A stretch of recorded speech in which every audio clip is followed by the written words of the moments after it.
Guys hi guys সকলোকে মোৰ তৰফৰ মোৰ ফালৰ পৰা দীপজ্যোতি শইকীয়াৰ প্ৰথমটো ব্লগলৈ আপোনালোকক স্বাগতম জনাইছোঁ।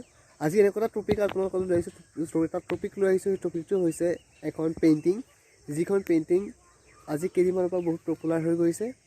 আৰু মোৰ ঘৰ হৈছে যোৰহাটত, আৰু যোৰহাটৰ এনেকুৱা এখন এটা পেইণ্টিং মানে আজিতো 20 বছৰ, এতিয়াতো 20 চলি আছে, কিন্তু মই জন্ম হোৱাৰ পৰা আজি 20 বছৰ হ'ল। জন্ম হোৱাৰ পৰা এনেকুৱা এখন পেইণ্টিং দেখা নাই যোৰহাটত।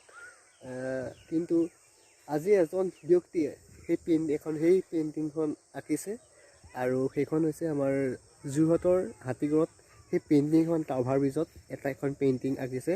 সেই পেইণ্টিংখনেই হৈছে জুবিন দা, আমাৰ ছিংগাৰ জুবিন দা হয়। জুবিন দাৰ পেইণ্টিং এখন আঁকিছে। তেওঁৰ যোনজনে আঁকিছে তেওঁ হৈছে লখিমপুৰৰ হয়, আমাতকৈ বহুত ডাঙৰ দাদাই হিচাপে হয়। ভাবিছিলোঁ আপোনালোকক সেই দাদাজনৰ লগত চিনাকি কৰি দিম বুলি, কিন্তু মোৰ দেৰি হ'ল। মানে মই আগতে গম পোৱা নাছিলোঁ যাতে এনেকুৱা এখন এটা কাম তেওঁ মানে কৰিবলৈ আগবাঢ়িছে বুলি। চ' আপোনালোকে চাই থাকিব মোৰ ইউটিউব চেনেল DJ প্ৰডাকশ্যন। আৰু তেওঁক মই যদি জীয়াই থাকোঁ, তেওঁক আপোনালোকক মোৰ চেনেললৈ এবাৰ হ'লেও আপোনালোকক মই দেখুৱাম মোৰ চেনেলত।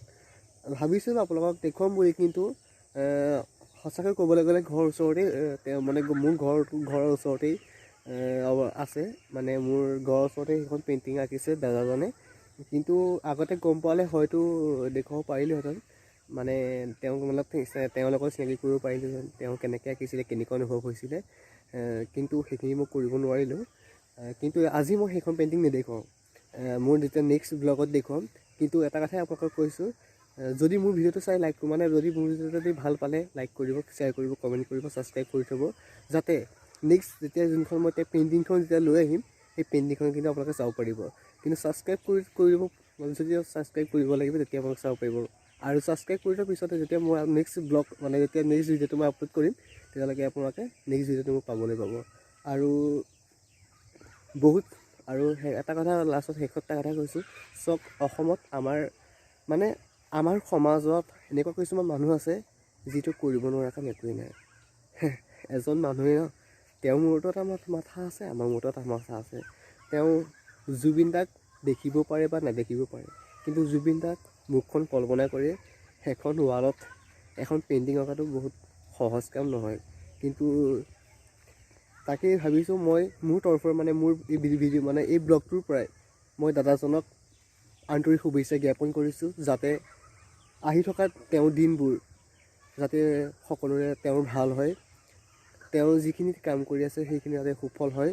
কাৰণ আমাৰ এই যোৰহাট জিলাত এখন জুবিন দাৰ যিখন পেইণ্টিং, সেই পেইণ্টিংখন অঁকাৰ বাবে মই মোৰ এই ইউটিউব চেনেল ব্লগটোৰ পৰাই তেওঁক অভিনন্দন জ্ঞাপন কৰিছোঁ।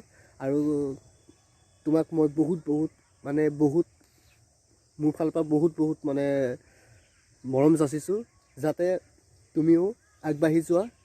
আৰু তোমাক আকৌ এবাৰ মই আমাৰ যোৰহাট জিলাত এনেকুৱা এখন পেইণ্টিং অঁকাৰ বাবে মই তোমালোকক আন্তৰিক শুভেচ্ছা জ্ঞাপন কৰিছোঁ, আৰু লগ পাম বুলি আশা ৰাখিলোঁ। আৰু মোৰ চাই থাকক মোৰ YouTube channel Dipjyoti Saikia blog. আৰু নেক্সট ভিডিঅ'ত আহি আছে আপোনাৰ জুবিন দাৰ পেইণ্টিঙেৰে নেক্সট ভিডিঅ'টো আহি আছে, চাবলৈ নাপাহৰিব। শেষত জয় আই অসম।